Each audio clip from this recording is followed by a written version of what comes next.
Hi, I'm Tyler Dobbs, and you're watching Average Joe Sports Talk.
I'm Tyler Dobbs, Etowah High School, linebacker. Tyler Dobbs, great to have you in, my man. I'm going to start this interview out with a bang. You are a blue collar, like an old school type player, kind of reminiscent of the city of Etowah. Talk about where that came from, and have you always played with that style, or is that something you developed over time? Well, I mean, looking and thinking about back in my Pee Wee days, I've always been a go-getter, head hunter. I like making big plays, hard tackles, and if it ain't hard, then what's the point of hitting them? I don't like wrapping up and doing all that. I like hitting you, then wrapping you up. That's the fun part. Driving through. Yeah. I like it. You and I talked a lot off the camera here, and you and I's got similar backgrounds, man. We may not always have the best of everything, but we have what we need to survive, and we have what we need to succeed. Talk about that growing up and how that's helped mold you into the person and the player you are today. Well, I mean, I really couldn't be a player I am today without my uncle, of course, but, just growing up, I always got to try, make it something better than what my situation is, and makes me want to go harder. When I step on that field, I know and I got a chance to get out. So I don't want to go in there and ruin the only shot that I got. Yeah, you got to turn it up to another level. Yeah, you got to go hard. Now, as a kid, when you used to go watch Etowah play, and I know we all did this, did you ever envision you out there on the field starting? Oh yeah, all the time. I had a couple of them that I would, look up to while they're playing. Dalton Houghton, of course, was one of them. I got all kind of posts of him. But man, just sitting there watching the stands, thinking one day that'll be me. It's an amazing dream coming true. And people who ain't never been to Etowah and watched the game there, describe the atmosphere of Jim Glover Field on a Friday night. On a Friday night, when you're walking out of the course out of our side, all dressed up, getting ready to run through, you can't have a chance to take a look at everything because you can hear it. You can feel the ground shaking. It's an amazing feeling. Wouldn't want it no other place, couldn't have it no other place. Tyler's my home, and that's where Friday night come through. The whole city's there, no doubt. No doubt. I'm with you on that. I grew up with it myself. Take us back to the early days of Mr. Dobbs. What was you like as a kid? Go, outside 24/7. Had no shoes on, so I guess that made my balance all right. But outside, always playing older guys. Never really hung out, still now today, never hung out with guys my age. I seen them as not a chance to get a better opportunity. Yeah. You go hang out with older guys, you learn new things faster and get ahead of everyone. I mean, this always did. My uncle, my older brother, cousins, go out there and play football with them. There you go, man. Now, what was some of the hobbies you had back as a kid outside of sports? Playing sport video games. I got you. That's about it, really. I got you. At what age did you fall in love with football and football kind of take, let's say, front of your sports, like your favorite sport? My 8th grade years when I quit baseball and said football is going to be it. Fell in love with the game from the age I started playing. I mean, there was times I didn't want to go, but I just loved the sport so much. I mean, you can never have a better feeling than hanging with your group of friends that you grew up with, playing with them, locker rooms, prep rallies, everything like that's a different feeling. Can't find it nowhere else but a football locker room. That's true. This is some question I like to ask players and coaches both, and we always get different answers. The game of football itself, how do you think it makes men such as yourself and your teammates and guys in general, make them better people and better, yeah, let's just say better people in society. Yes, sir. Make them a better life, in other words. Well, it wouldn't be counted as the Friday night switch. That would be true, but it starts in the summer. You got the heat blaring on you. You know, humidity's up, no wind, and you're out there running. You can be able to build yourself up and tell you that I can't quit, because you can't. And if you quit, you're a loser. I mean, football is just those type of sport where you got to be a man to play. And that's what it teaches, you know, never give up on yourself, respect others like your coaches, teammates, and it creates a bond with everything. And I mean, it's the only sport I think they can do. 100%. Now let's talk about Mr. Dobbs nowadays. Let's take a minute. What do you do nowadays that you've gotten a little older outside of football? What is your hobbies now? Well, since I got a girlfriend, I mean, I like hanging out with her, but I mean, I like working out, still go outside. I'm an outside guy, I always have been. I like going running, you know, early mornings, late at nights, cooler. But running, working out, just having fun. You're risking your life in this Alabama heat if you run in the middle of the day. Oh, yeah. 89 degrees with humidity of 75. Oh, dude, it's ridiculous. This is going to be a funny one here. I got to know this one myself. What's the hidden talent you got that somebody didn't know? I can shake my eyeballs. What? Yeah. Can you do that right now? Oh, no, Lord. Don't do that again, man. That's alien. What is a guilty pleasure you have? And when I say guilty pleasure, something like maybe a goofy TV show or an artist that you listen to or something like that.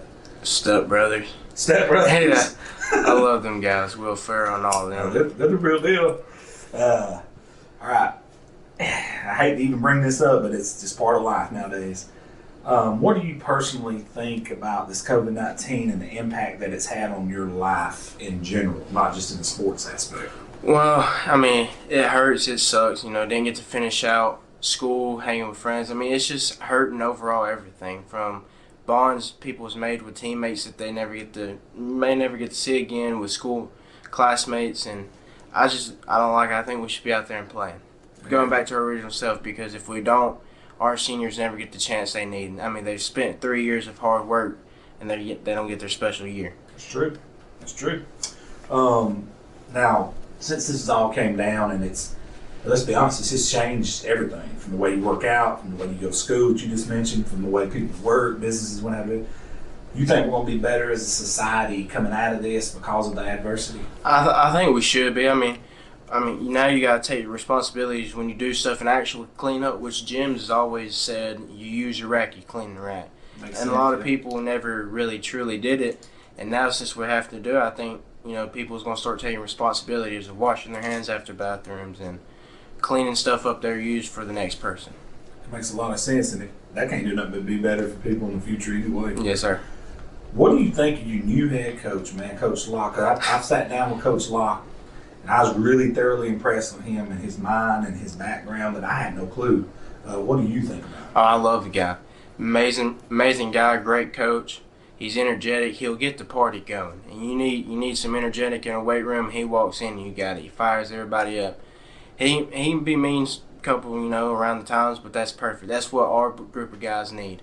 A hard head coach we're going to be good this year and well in shape. And that man right there, he's smart, intelligent man. And he had a good coaching background. First head coach job for the best team he can get for. How big, let's say I can word this, how big do you think it was that he kept the staff intact? So there's a lot of familiarity. And how do you think it's personally going to help not only you, but everybody? Yes, sir. I mean, it's huge. I mean, it's super huge because we're so used to these guys. Some coaches have been here since we got here.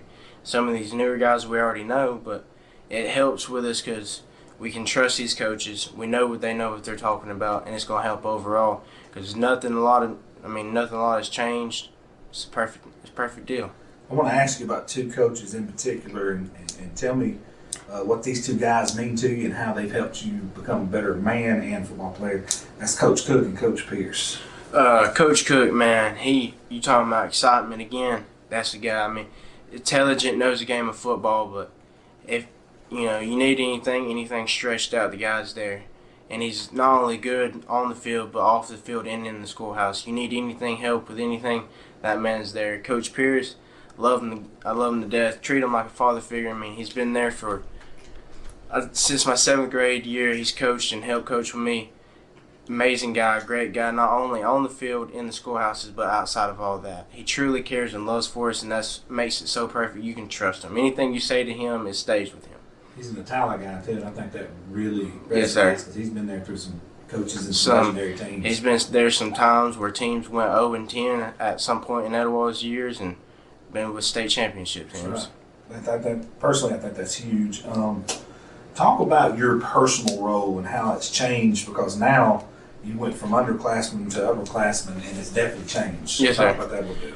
Well, last year I got called in to start on the defense as a sophomore, and I was truly appreciative of that. I'm glad I got to do that. But now, since I'm coming up junior, I got to take the team by the reins and start leading, because these under guys, I'm going to have to play with them, and they're going to have to continue on the legend of Etowah. But I think me being a junior this year, I got to take it care of. I got to start being a leader, start leading folks, and taking control of the team.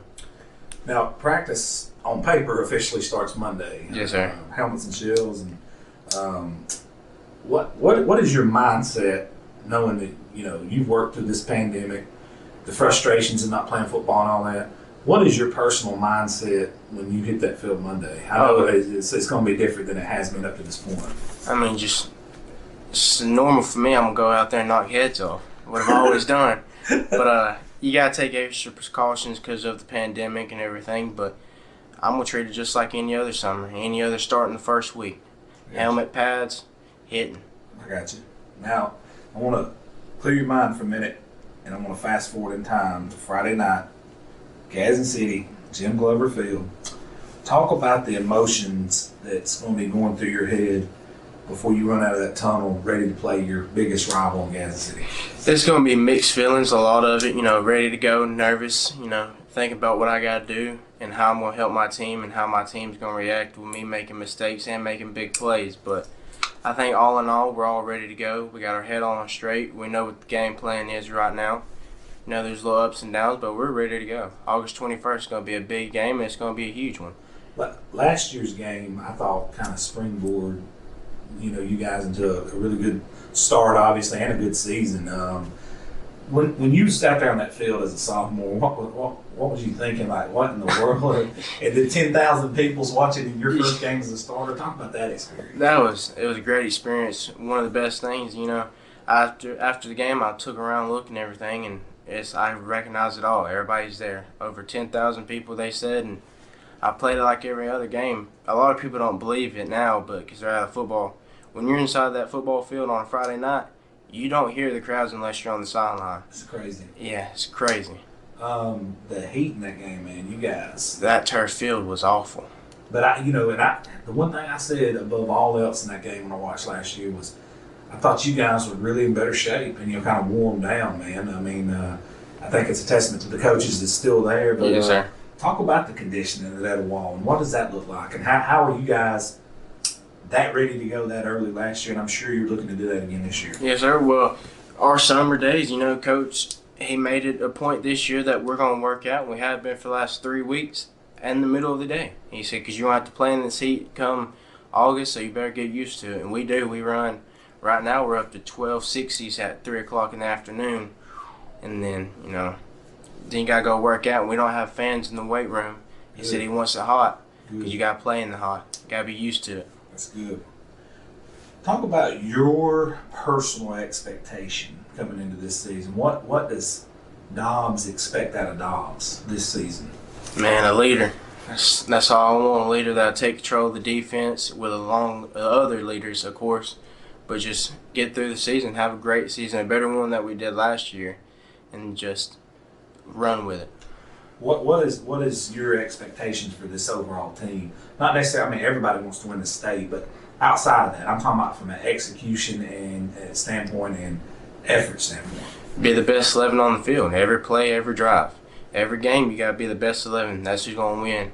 And I think we do have the best 11 for the rest of this whole season. But it's up to us to execute and do things right to be the best 11. I agree with that. Now let me ask you this. This is something that I like to ask and you've been that guy. Now you're moving roles over into this guy.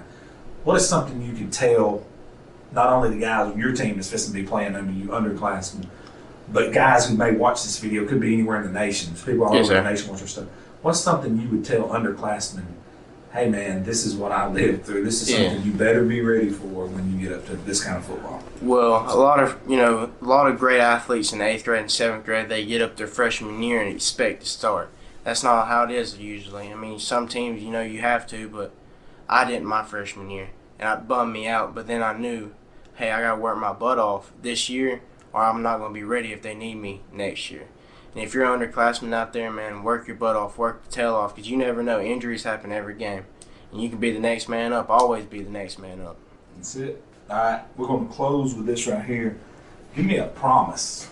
I want a promise where no matter what happens, no matter what adversity hits this season, that you say, hey, man, I told you I was going to do this, and I went out and I did that. What would that promise be for this season? No matter the score, we can be up by 100, be down by 100. You're going to get my 100% and my full speed every play, every drive. No matter if I can't go no more. Mr. Dobbs, it's been an honor having you in. You're a blue-collar guy. You're an Etowah guy. I grew up in Etowah, love watching you play, and I appreciate you coming on. Yes, sir. Thank you for having me.